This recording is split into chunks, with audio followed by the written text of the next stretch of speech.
Welcome, folks. This is John Rust on The John Rust Show. I am your farmer and friend from Seymour, Indiana, conservative who tried to run for the U.S. Senate last year, but unfortunately the Indiana GOP felt otherwise. They don't want real conservatives running. They just want political hacks running that they control.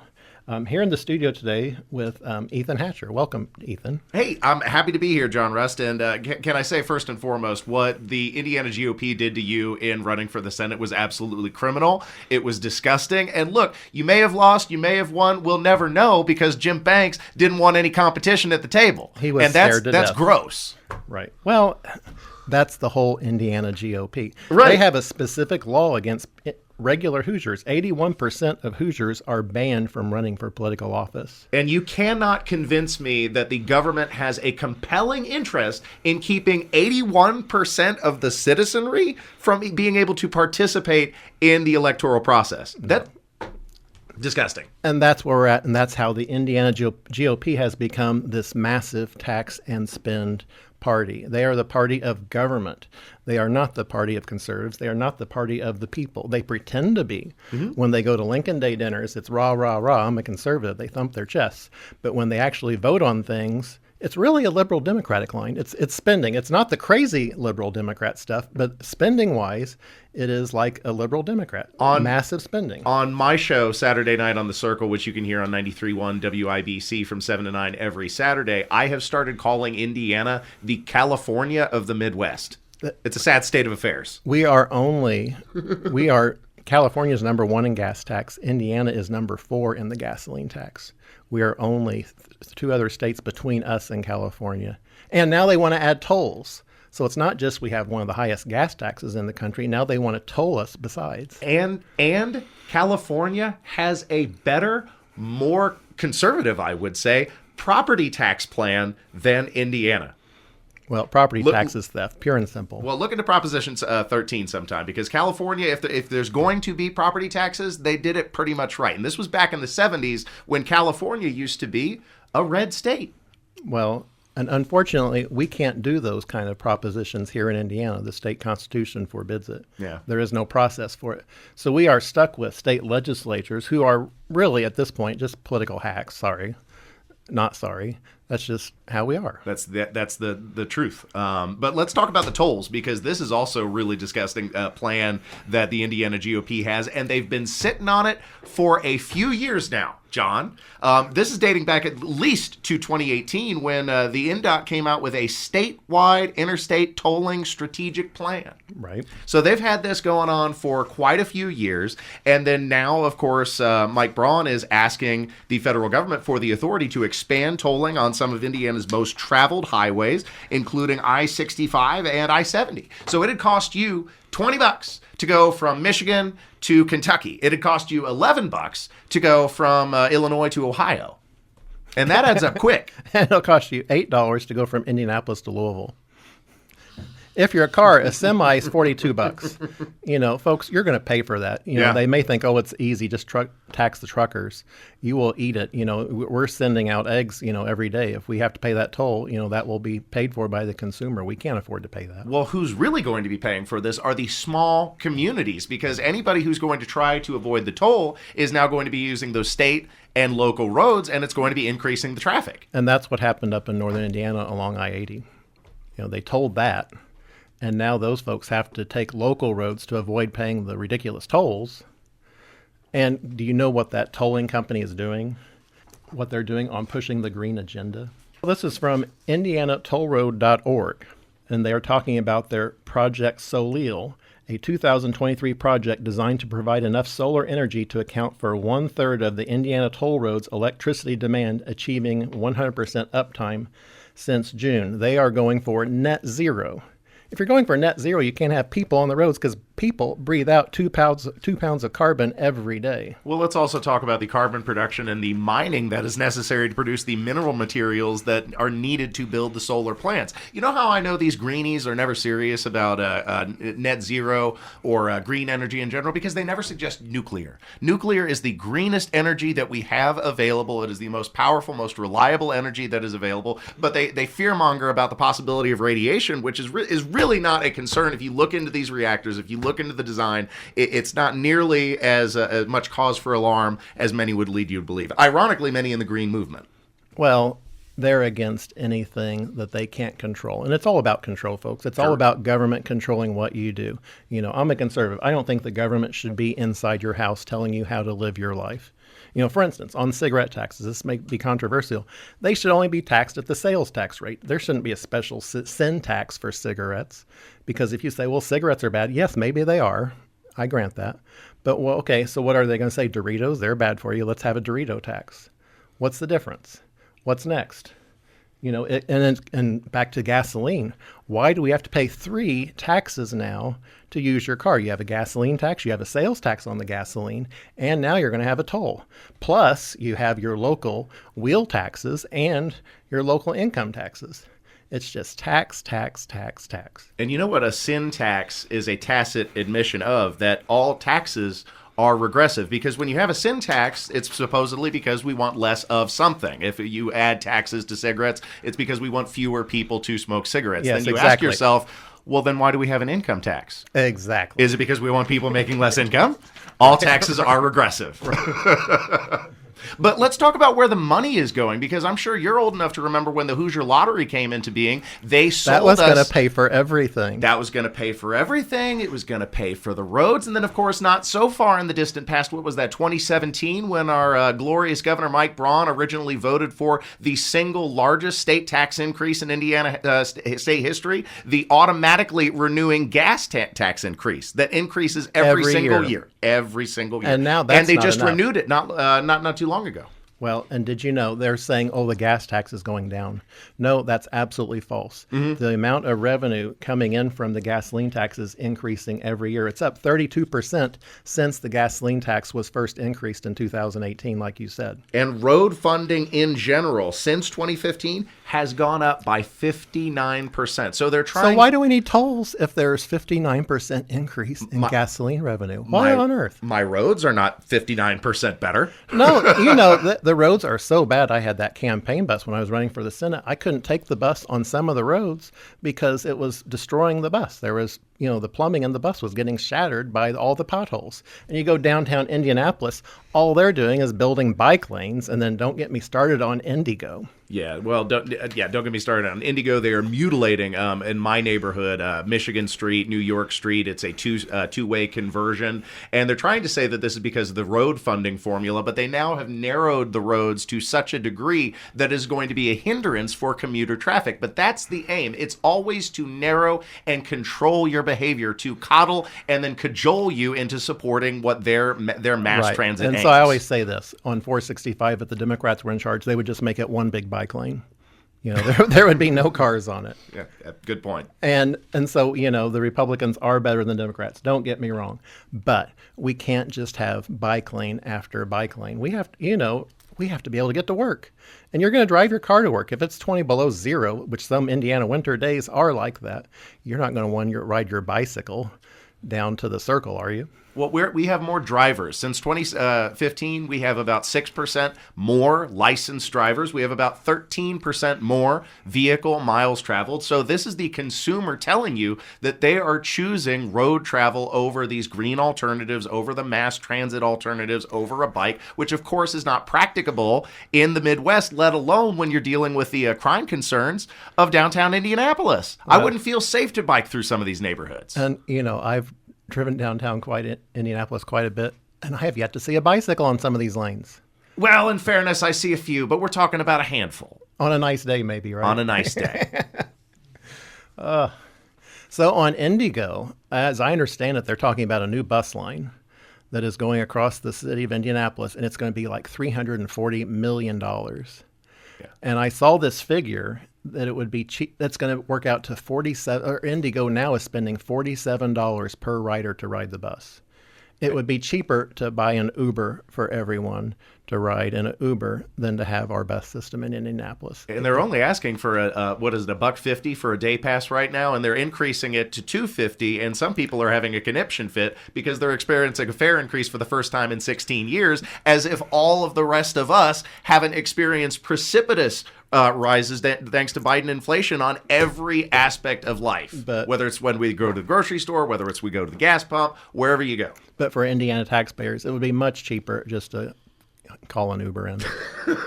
Forget about the bus lanes entirely. Open those back up to cars. Yeah. And just have the Ubers out there. Let free enterprise solve the problem. They are much cheaper than the Indigo bus rider per ride. And that says everything you need to know about capitalism right there. And they can take you to your destination, whereas Indigo can only take you to the nearest bus stop. You have to sit in the bus stop and wait, a half hour for the next bus or whatever it is. Yeah. So. And occasionally deal with an arsonist on the bus. Right. And from time to time. I guess you do get to make new and exciting new friends on every bus trip. Oh. Yeah. So you'll miss out on that drama. So. Lots of colorful characters on the Indigo bus, for sure. But so when we come back, folks, we will get right back into this toll thing because it is really wrong for Indiana. It is not just wrong for Indiana, it's wrong for the entire country. We should not be paying for our roads twice when there is so much gasoline tax money coming in, pouring in, literally. This is John Rust on The John Rust Show.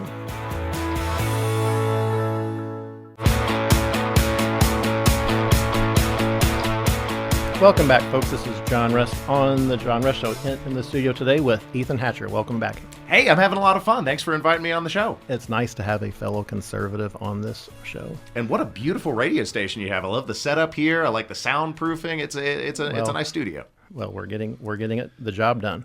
So the other tax that unfortunately Hoosiers are being forced to pay increasingly every year, more and more, is property taxes. This is a quote from Will Tanner. Property taxes are probably the most evil and insidious form of taxes, as they are a continual war on one's connection to ownership in the real world. Notice how they don't tax stocks and other forms of financialized assets in the same way only real estate. They hate you that you might actually own something and have a connection to it. They want to tax that out of existence. Well, they want to charge you rent for the property you own. That's the Ron DeSantis quote I like on that is property taxes are paying rent on something you own. And what they're doing is preventing citizens from the opportunity many times to build generational wealth, because that begins with your home. With home ownership. That's the American dream. And when you are taxing, in many cases, senior citizens to the point that they are not able to maintain their home, then you are preventing the next generation from being able to establish roots and build generational wealth. So they are keeping the middle class in a perpetual underclass. Well, we're not the Soviet Union, but the Indiana GOP, they feel your property belongs to the state. You should be paying a property tax for it. We're not the Soviet Union, but we're close. We're getting there, unfortunately. And that's what career politicians are doing to this. I'm so sick of these career politicians. Like I say, they go to these Lincoln Day dinners and talk conservative and bark, bark, bark. But it's never, ever how they bite. They always bite big spend, big spend, big spend. Have you seen a governor trash his approval and connection with his base as quickly as Mike Braun has in the first 100 days? He is not. Now, I had such high hopes for him. Sure. And Micah Beckwith. Honestly, I thought he was going to be great, and it has just turned out to be what on earth is going on. Well, it was all talk.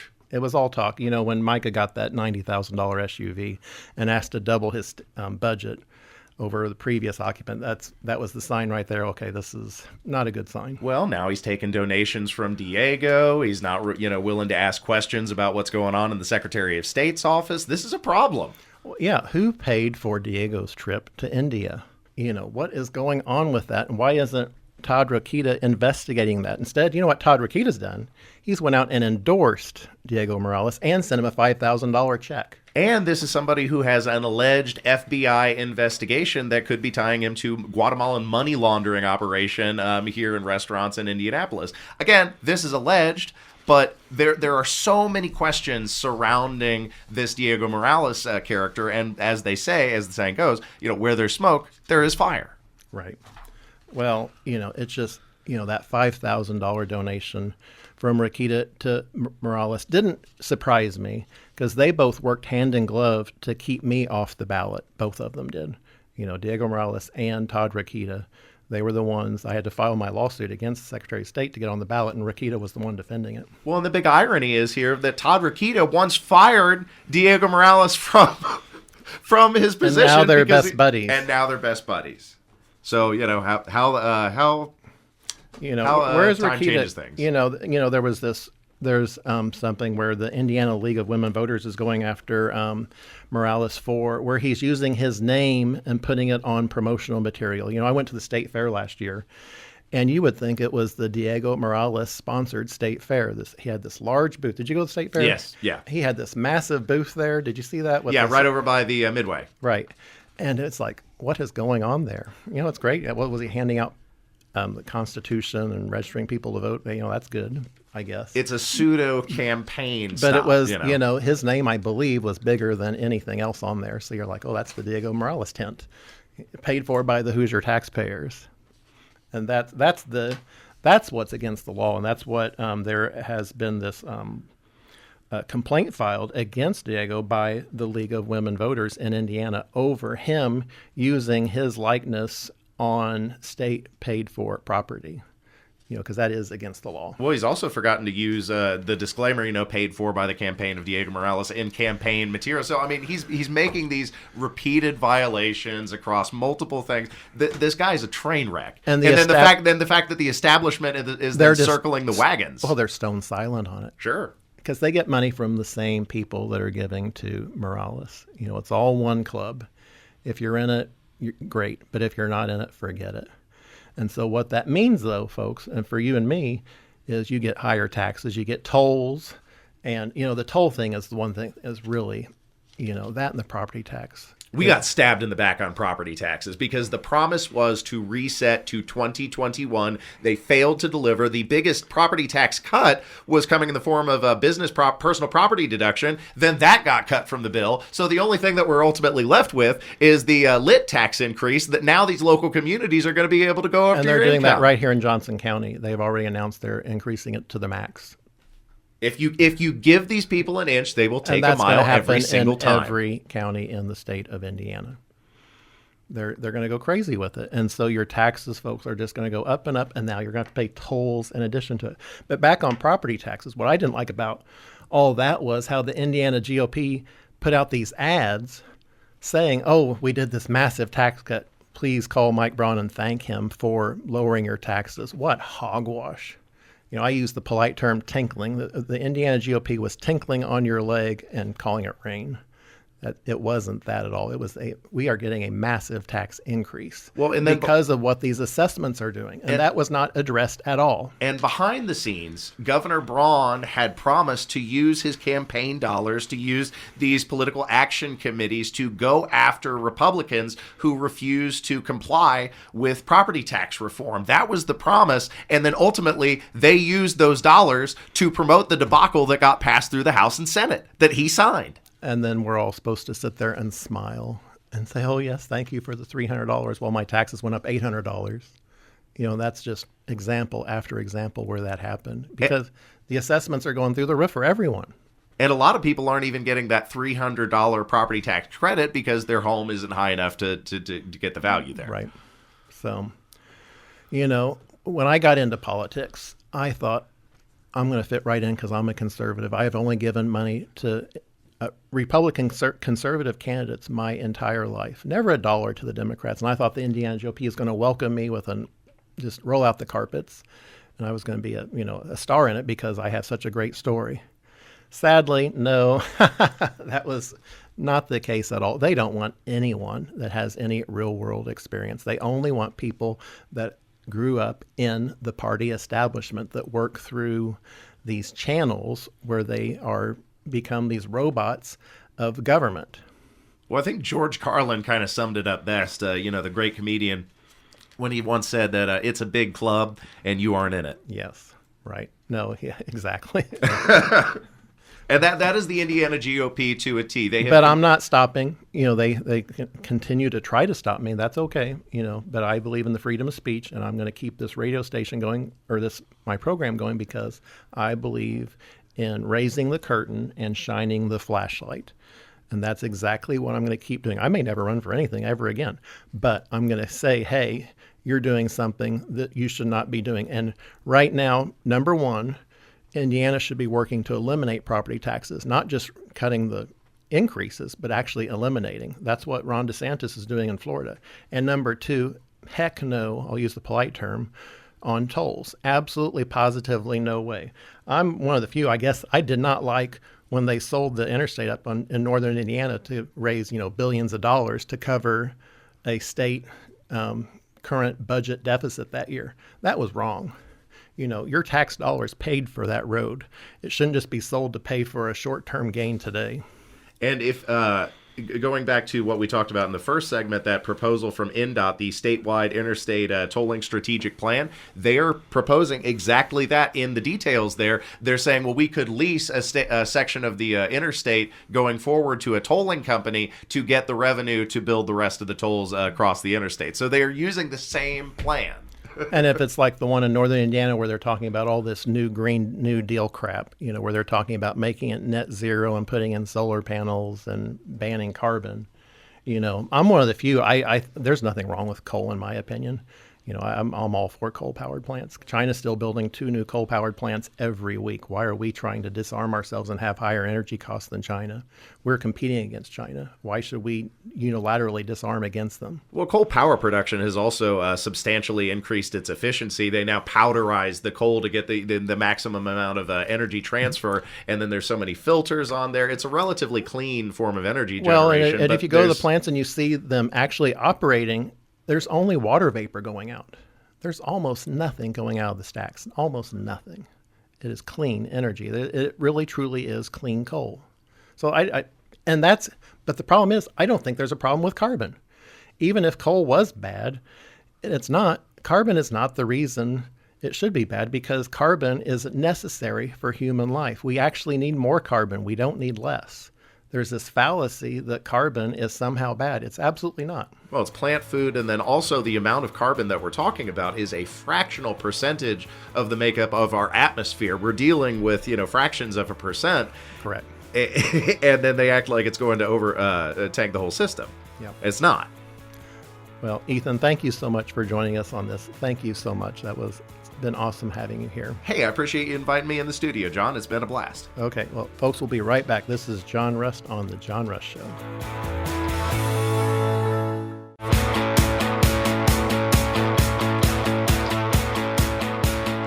Welcome back, folks. This is John Rust on The John Rust Show here on Freedom 95, 950 AM and 95.9 FM all across central Indiana. Here in the studio today as well is Aiden Marietta and Justin George. Welcome, guys. Thank you. Thank you. Great to be here. So how was your week? That's pretty good. Okay. So in this, we keep talking about these gas taxes and tolls, but I want to get further into what Governor DeSantis was saying about property tax and what he's doing in the state of Florida. We had a $300 rebate here, and the Indiana GOP was thumping their chest about that. Ron DeSantis is talking about, number one, eliminating property taxes entirely, which is what we should be doing here in Indiana. That should absolutely be the goal, and that's what I'm working for. And number two, he is doing an immediate $1,000 rebate checks for all full-time homeowners, along with plans to eliminate the lifelong property tax. Because as he says, property tax is paying rent on property you paid for. It is not owned by the government. You paid for that. Why should you have to pay the state to live in the house that you've lived all your life and want to live all your life and then want to retire in? Instead, the state's saying, no, you got to pony up this massive rent check to us every year, and it keeps growing and growing and growing. So for short term, what they're doing in Florida is they're doing an immediate $1,000 rebate check to all full-time homeowners. Not the joke $300 that we're getting in Indiana, which the GOP establishment says is a cut while your total rates go up. Remember, It's like I said, your rates, you get a $300 rebate, but your rates actually may be going up over in several cases, thousands of dollars. For a lot of people, I think the average is about $800 or $900 a year. So, wow, Thank you, Governor DeSantis, for your leadership. It's a great example that Indiana could absolutely follow Well, if we had the leaders. Well, to and do this it. is what the Indiana GOP, they're just looking for ways to tax and toll everything. So this is what Ron DeSantis again says this. If I go to Best Buy and I buy a TV, I pay sales tax on that, but I don't keep paying taxes on that TV year after year. That's the key difference. You pay sales tax on it once, and I think that's where we have to go to in Indiana is all this, annual taxation for property you already own, because you can't budget for it. If you're buying a home, you don't know what your home's going to be worth in 30 years, and you want to live in that home maybe for the rest of your life. I hope you do. That's the American dream. To fly the American flag out front, have a yard that you mow. Instead, now you're mowing the state's lawn that you're paying the tax on. So not only you're mowing the grass for your yard, but you're mowing it for the state. And it's incredible. Yeah, I can say I think it's a great idea what he's put out. I think other states could follow that. And not only that, if you look at even something like this happened in the 1970s when California did Proposition 13, but Howard Jarvis was the author of that proposition. What it did was it kept a lid on property taxes and said the state couldn't step on in and raise them. I know Ronald Reagan was in favor of it. I think Pete Wilson did come out in favor of it at one point, although initially opposed it. Jerry Brown, who was the state's then governor, a big Democrat, was opposed to it and said, I don't want it to pass. But then eventually the voters rejected his position. Well, the voters in California have what is the proposition system where you can gather ballots to put initiatives on the ballot. That's what we need in Indiana. And the GOP in Indiana says, oh, no, we can't do that because then they'll come with all these left-wing things. But what it's really doing is protecting the state from regular folks being able to say, hey, we don't want tax so much. We want to cut taxes massively. And I would say I don't think the left-wing things would get on the ballot considering just how right-leaning this state is. They'd get rejected. But the Indiana GOP is saying, oh, no, if you do that, we're going to be, a left-wing paradise. Or they like the control, and they don't want to give it up. It's one set of control over the other. It's like I think, the Indiana GOP, it is really the Indiana Democratic Party. The Indiana Democratic Party is now the Socialist Party, wacko party. The Republicans have replaced the Democrats as the tax and spend party, but at least they're sane on the conservative moral issues, which I agree with. Thank God for that. But where are we with fiscal responsibility? It's like we talked about last week, with the Congress paying or making your share of the national debt, which today per taxpayer is $323,000. It's now going to go up to over $500,000 thanks to the vote in Congress last week where they voted for that massive tax or debt increase. It's crazy. And what I don't like it's this triple tax thing. It's what I said on gasoline taxes. We already have a massively high gasoline tax in Indiana. We are the fourth highest in the country. If you look at our neighbor, so for instance, in Ohio, I was just there this last week, it was $2.75 a gallon for gasoline. In Seymour, it's $3.07, and in Franklin, it's $3.23 a gallon. We are paying a much higher price for gasoline in Indiana than our neighboring states, and it's much lower in Kentucky. We are in this massive liberal, big tax, big spend state. And Mike Braun's talking about, he wants to get federal approval to bring toll roads to 465, 65, 69, 70, 74. It's insanity. We have to say no, a hard no, absolutely not. This is from the Northwestern Indiana Times, an article by Dan Carden. He says, this is a dateline from Munster. Governor Mike Braun will seek federal approval for Indiana to charge tolls to motorists traveling existing interstate highways in the crossroads of Indiana. Key is existing. You already paid for those roads. Now you're going to have to pay to use them. The Republican chief executive, speaking to reporters Thursday following a fireside chat with members of the Munster Chamber of Commerce, confirmed his intent to make use of the tolling authority granted to the governor by the Republican-controlled General Assembly. It's going to have to be considered because otherwise I don't think we can maintain our main arteries. Well, I'm calling Mike Braun out on this. I'm saying, hey, wait a second. They're saying, oh, the gas tax is coming down because of electric cars and all that. That's baloney. Listen to this, folks. Since 2015, Indiana gas tax revenue has increased 32%. Increased. That's not a decrease, increased. Indiana total road funding has increased 59%, whereas licensed drivers have only increased 5.6%, and vehicle miles traveled has only increased 13%.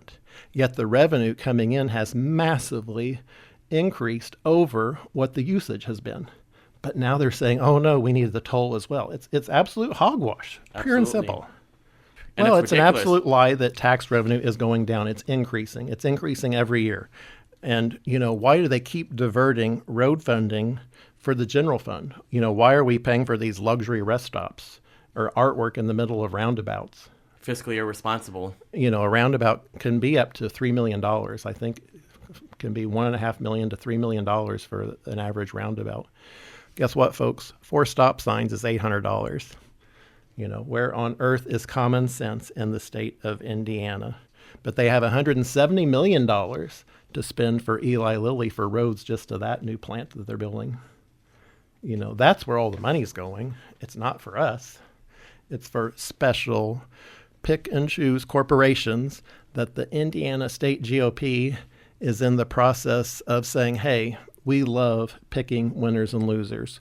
We love saying, hey, you're a preferred industry. We want only you. We don't want someone else. They may not like your business, but you're going to have to help pay for someone else's business. That's not right. Yes, Indiana should always be encouraging business. We should always be encouraging Eli Lilly to build plants here. But that doesn't mean we have to tax the residents of Indiana at such an exorbitant rate and divert so much gas tax money to Eli Lilly. Why would that be happening? That I don't understand.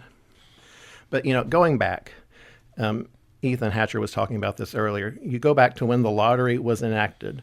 Part of the lottery proceeds was to build for the Build Indiana Fund for infrastructure. What happened?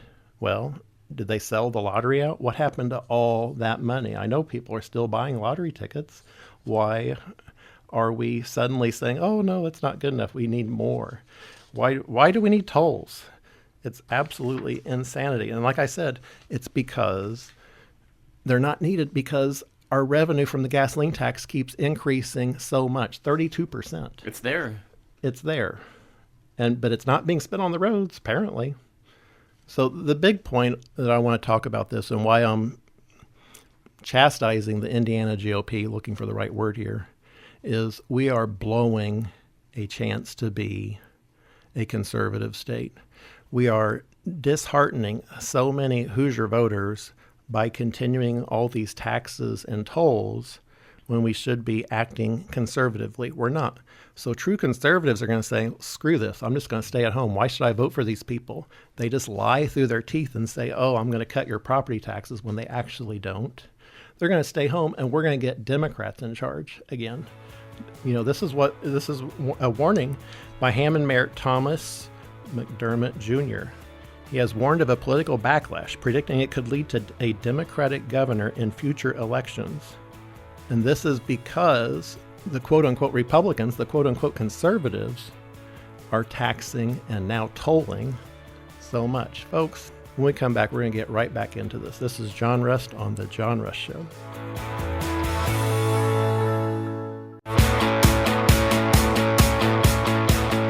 Welcome back, folks. This is John Rust, your friend and farmer from small town USA, Seymour, Indiana, home of John Cougar Mellencamp and Roseacre Farms, my family's egg farms.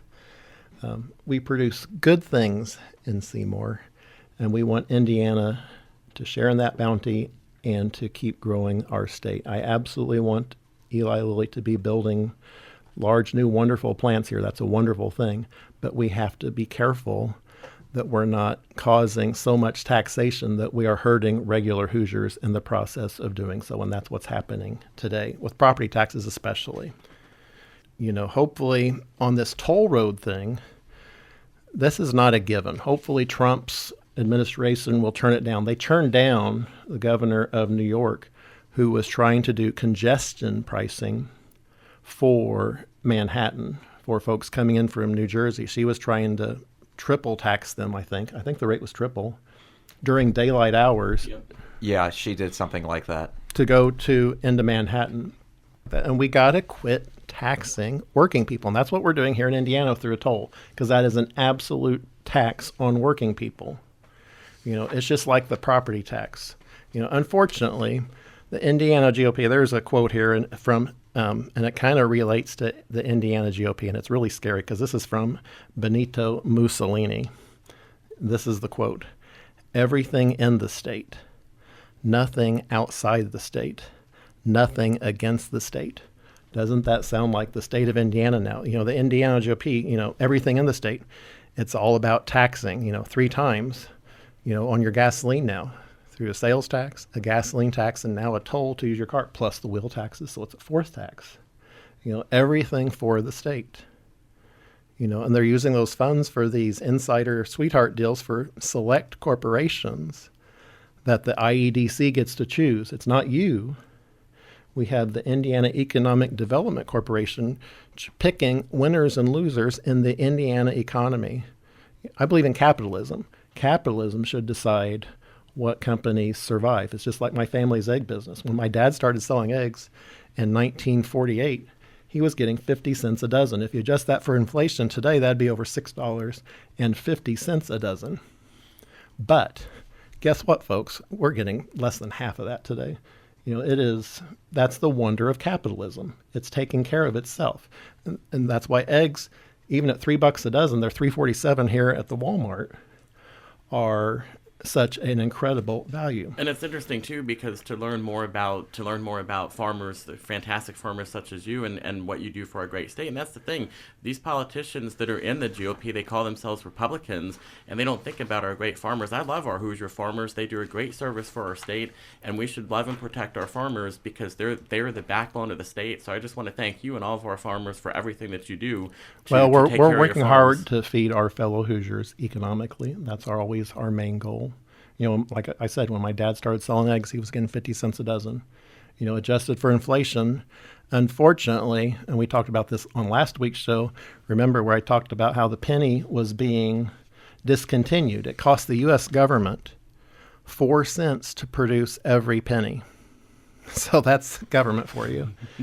So we're being told to pay for your car, to use your cars, while the government is out doing this crazy stuff like making pennies that cost 4 cents. And why do they cost 4 cents? Because of massive government debt.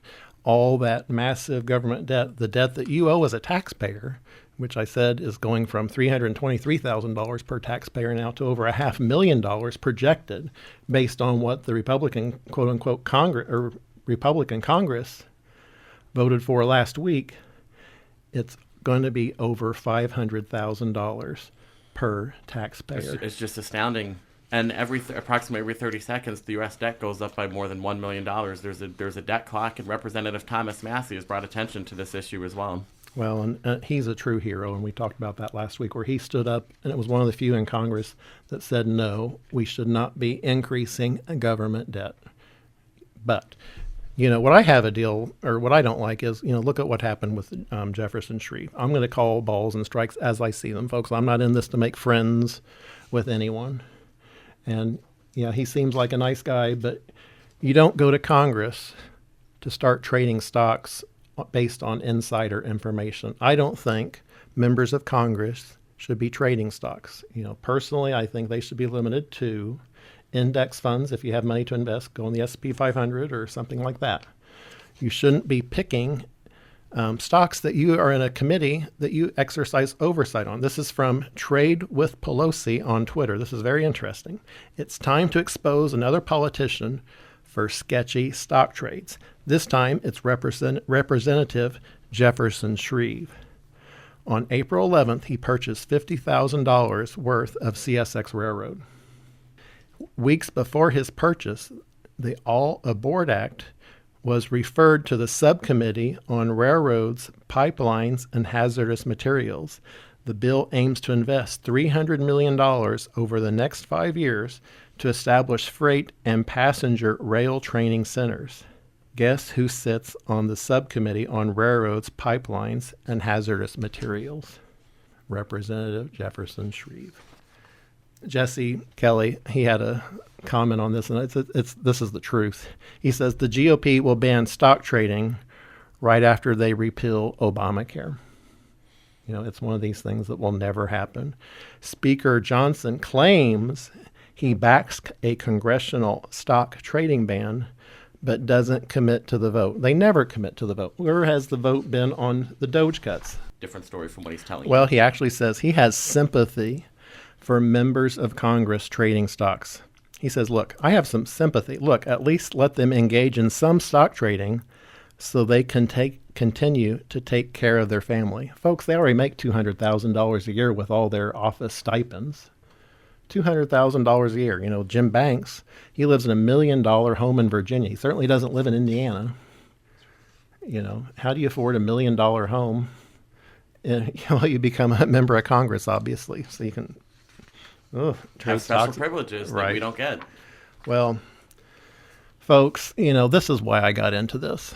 I want to raise the curtain and shine the flashlight on what is going on, both here in Indiana and in Washington. When I ran for the U.S. Senate, I wanted to be a shining star in the conservative Republican Party, similar to Thomas Massie, who have stood out like the Statue of Liberty across a barren wasteland of Indiana GOP congressmen who all voted for that massive deficit increasing bill last week.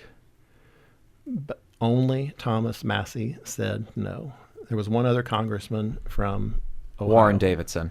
Yes, well, God bless him as well. Thank you both. We had for two doing true conservatives who stood up and said, no, we can't just keep kicking the can down the road. They're spending more money than Obama ever dreamed of spending. Way more. Obama left office, the nation's debt was $17 trillion. Today, it's $34 trillion. And thanks to the Republicans in Congress, it's now estimated to be going to $50 trillion over the next 10 years. That's not being a conservative. That's not being fiscally responsible. We have the trifecta now. We have the Republican Congress, the House of Representatives, we have the U.S. Senate, and we have the presidency. And we are frittering it away. There have been no codifying of any Doge cuts. There have been no codifying of any of President Trump's executive orders, not one. It's where we sit today, folks. And so that's why I'm going to keep shining the flashlight. You know, Indiana is a red state. We need conservatives, not career politicians, pure and simple. So I want to close today's program, folks, as I always do, with my father's favorite Bible verse. This is the day the Lord has made. Let us rejoice and be glad in it. Thanks so much for listening, and I'll see you all again next week on the radio.